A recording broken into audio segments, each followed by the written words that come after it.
Halo, Assalamualaikum warahmatullahi wabarakatuh. Sahabat-sahabati keuangan yang berbahagia. Sebagai seorang investor ataupun calon investor, untuk menganalisis laporan keuangan merupakan salah satu skill yang wajib dimiliki. Di mana dengan menganalisis laporan keuangan kita dapat yang pertama, menilai kinerja perusahaan. Yang kedua, kita bisa mengetahui posisi keuangan perusahaan setiap periodenya. Dan yang ketiga, kita bisa mengetahui prospek keuangan perusahaan di masa mendatang. Alhamdulillah, pada kesempatan ini saya akan menjelaskan analisa laporan keuangan dengan menggunakan metode analisis common size dan metode komparatif.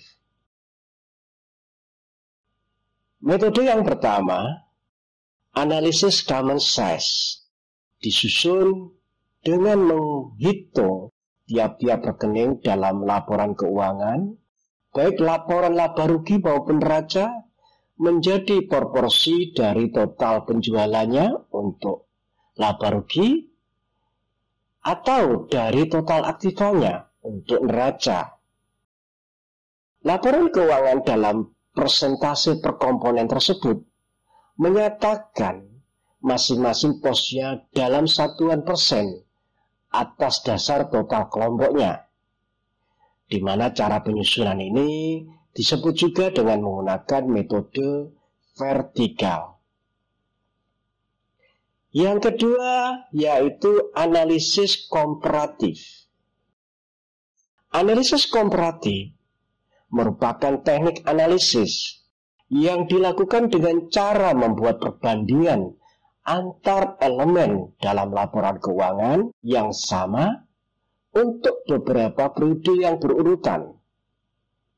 Di mana dengan analisis komparatif kita bisa memperoleh gambaran tentang arah dan kecenderungan atau tendensi tentang perubahan yang mungkin akan terjadi pada setiap elemen laporan keuangannya di masa mendatang. Informasi hasil analisis komparatif ini sangat bermanfaat untuk memprediksi kemungkinan-kemungkinan yang akan terjadi dalam setiap elemennya di masa mendatang. Baiklah, untuk menjelaskan kedua metode tersebut, langsung saja kita menuju ke TKP. Untuk mempermudah dan mempercepat perhitungan kita terkait dengan analisa common size dan analisa komparatif, pada kesempatan ini akan saya pergunakan Microsoft Excel sebagai alat bantu. Untuk analisis yang pertama, yaitu analisis common size dari neraca sisi aktiva. Langkah pertama, silakan letakkan pointer pada sel D9 atau sel dari common size tahun 2017. Selanjutnya, kita masukkan formulasinya, ketik sama dengan, kemudian geser pointer ke sebelah kiri menuju sel B9 milik dari rekening kas dan setara kas tahun 2017, kemudian ketik garis miring atau simbol pembagi, selanjutnya geser pointer ke bawah menuju ke total asetnya, yaitu pada sel B37. Kemudian tekan tombol F4 untuk menjadikan absolut pada total aset. Selanjutnya tekan Enter. Lakukan hal yang sama untuk common size tahun 2016.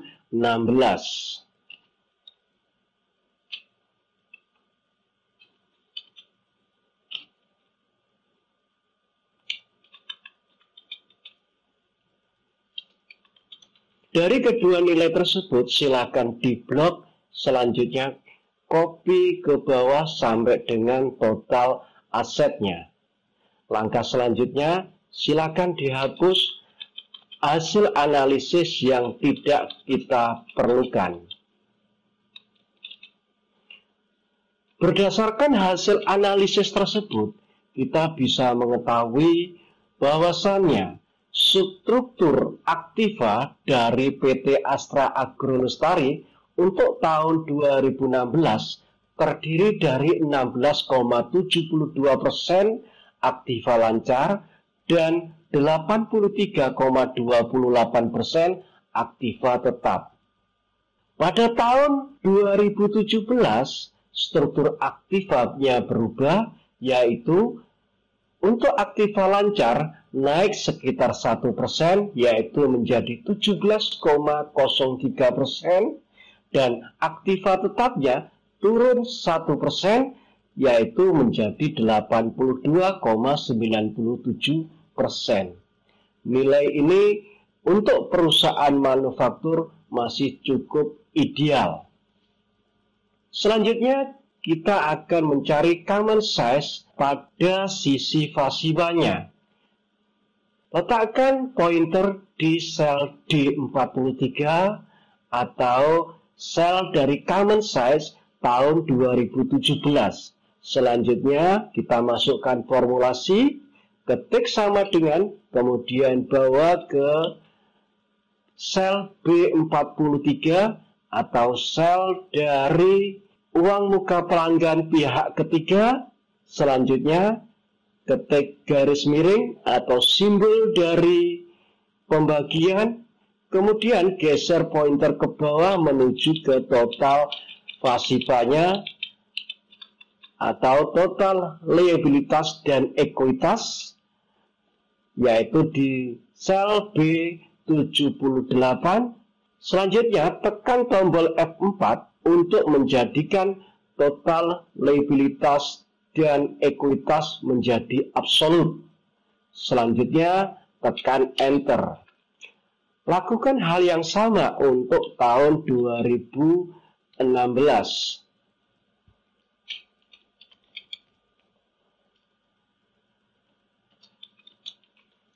Dari kedua nilai tersebut, silakan diblok. Selanjutnya, copy ke bawah. Langkah selanjutnya, silakan dihapus angka-angka yang tidak kita perlukan.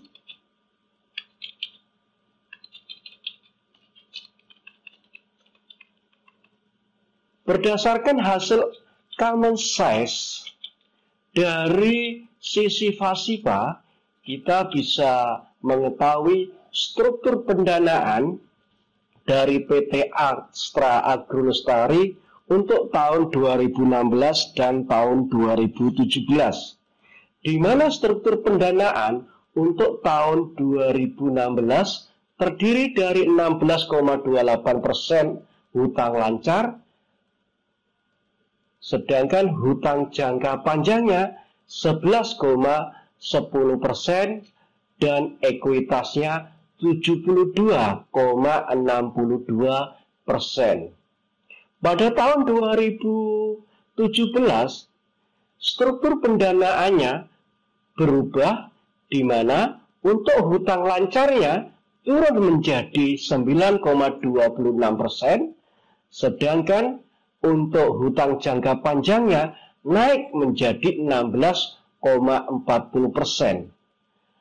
Dan total ekuitasnya naik pula menjadi 74,34%.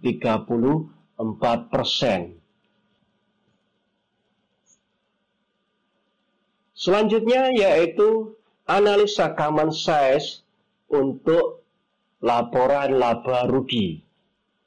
Silakan letakkan pointernya di sel D89 atau sel dari common size tahun 2017. Selanjutnya kita masukkan formulasinya, ketik sama dengan, kemudian geser pointer ke sebelah kiri, yaitu pada sel B89 atau sel dari pendapatan bersih tahun 2017, kemudian ketik garis miring atau simbol dari pembagian, Kemudian geser kembali pointer ke sebelah kiri, yaitu sel dari pendapatan bersih untuk tahun 2017. Tekan tombol F4 untuk menjadikan pendapatan bersih atau penjualan menjadi absolut. Selanjutnya tekan Enter. Lakukan hal yang sama untuk tahun 2016.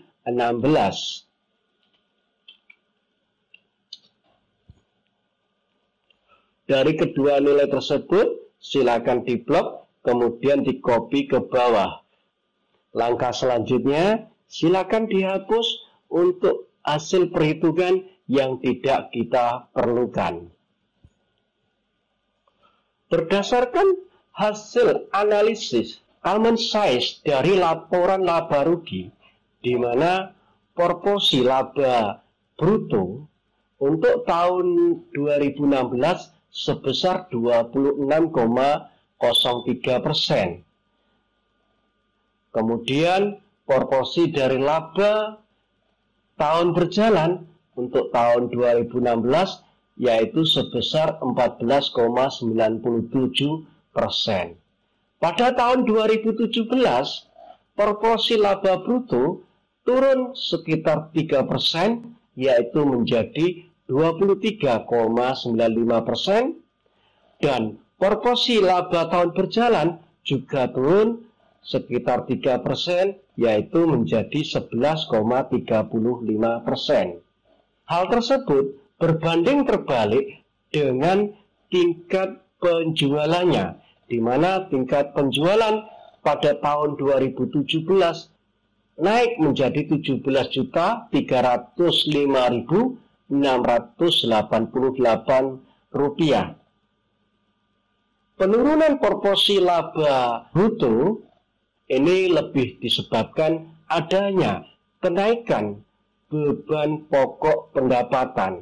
Sementara itu, penurunan dari proporsi laba tahun berjalan pada tahun 2017 lebih disebabkan karena kenaikan beban pajak penghasilan. Kenaikan beban pajak penghasilan lebih disebabkan adanya kenaikan ekuitas perusahaan, di mana awalnya 72,62% naik menjadi 74,34%. Analisis berikutnya yaitu analisis komparatif. Analisis komparatif merupakan teknik analisis yang dilakukan dengan cara membuat perbandingan antara elemen yang sama dalam laporan keuangan. Analisis komparatif yang pertama yaitu pada neraca sisi aktiva. Langkah pertama, silakan letakkan pointer di sel D9. Selanjutnya ketik sama dengan. Selanjutnya geser pointer ke sebelah kiri pada sel B9 yang merupakan sel dari kas dan setara kas untuk tahun 2017. Selanjutnya ketik minus dan geser pointer ke sebelah kiri yaitu pada sel C9 yang merupakan sel dari kas dan setara kas untuk tahun 2016. Selanjutnya tekan Enter. Selanjutnya letakkan pointer di sel E9. Ketik sama dengan, kemudian geser pointer ke D9 yang merupakan isi dari sel kas dan setara kas untuk perubahan. Kemudian ketik garis miring yang merupakan simbol dari pembagian. Kemudian geser pointer ke sebelah kiri yaitu pada sel C9 yang merupakan sel dari kas dan setara kas untuk tahun dasar yaitu tahun 2016. Selanjutnya tekan Enter. Dari kedua output tersebut silakan diblok, kemudian silakan di-copy ke bawah. Langkah selanjutnya silakan dihapus untuk output yang tidak kita perlukan.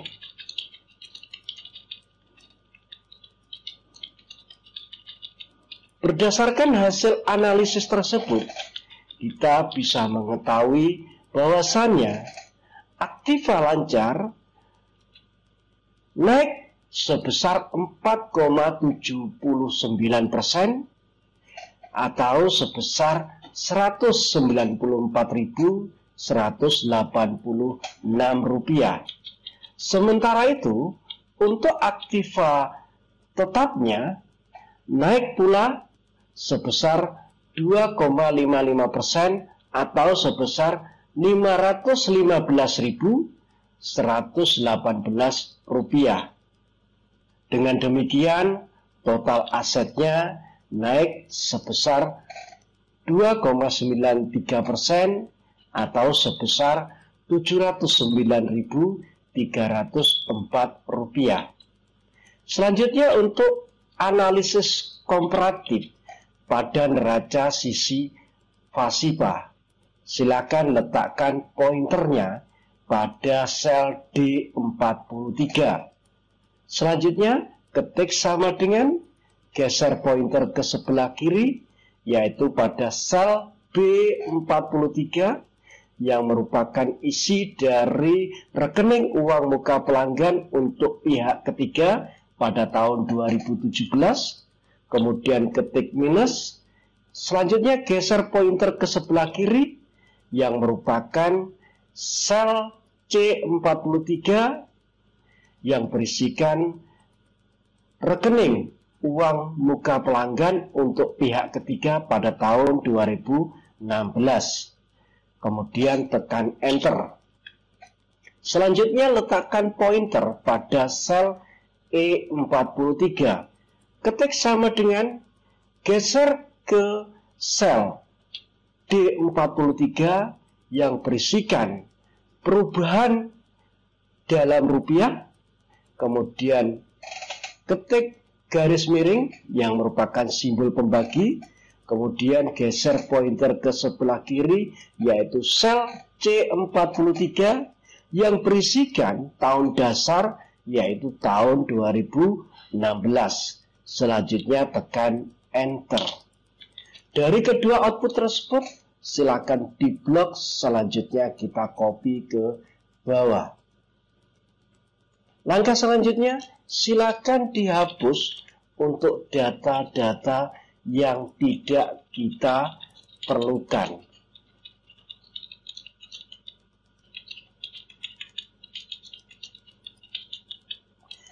Berdasarkan hasil analisis komparatif neraca sisi pasifa, kita bisa mengetahui bahwasanya hutang jangka pendek untuk tahun 2017 turun sebesar 41,43% atau sebesar Rp1.633.550. Sedangkan untuk hutang jangka panjangnya naik sebesar 52,05% atau sebesar Rp1.399.898. Dan total ekuitas naik pula sebesar 5,36%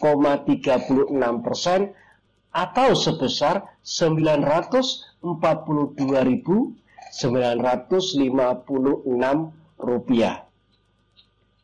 Analisis komparatif berikutnya yaitu pada laporan laba rugi. Selanjutnya, letakkan pointer pada sel D89, ketik sama dengan, geser pointer ke sebelah kiri yang merupakan pendapatan bersih pada tahun 2017, kemudian ketik minus, kemudian geser pointer ke sebelah kiri yang merupakan sel dari pendapatan bersih untuk tahun 2016. Selanjutnya tekan enter. Selanjutnya letakkan pointer pada sel E89, ketik sama dengan, geser pointer ke sel D89 yang merupakan isi dari perubahan, kemudian ketik garis miring, selanjutnya geser pointer ke sebelah kiri pada tahun dasar, yaitu tahun 2016. Selanjutnya tekan enter. Dari kedua hasil tersebut, silakan diblok, kemudian silakan copy ke bawah. Langkah berikutnya, silakan dihapus untuk hasil analisis yang tidak kita perlukan. Berdasarkan hasil analisis tersebut, bahwasannya laba bruto untuk tahun 2017 naik sebesar 12,76% atau sebesar Rp469.236. Sedangkan untuk total biaya turun sebesar 7,56% atau turun sebesar Rp110.917.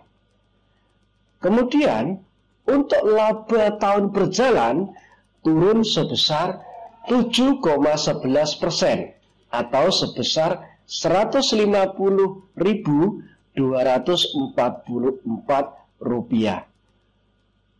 Demikian sahabat-sahabati keuangan yang berbahagia, pembahasan kita terkait dengan analisis common size dan analisis komparatif. Saya akhir sekian, semoga bermanfaat. Wabillahi taufiq wal hidayah. Wassalamualaikum warahmatullahi wabarakatuh.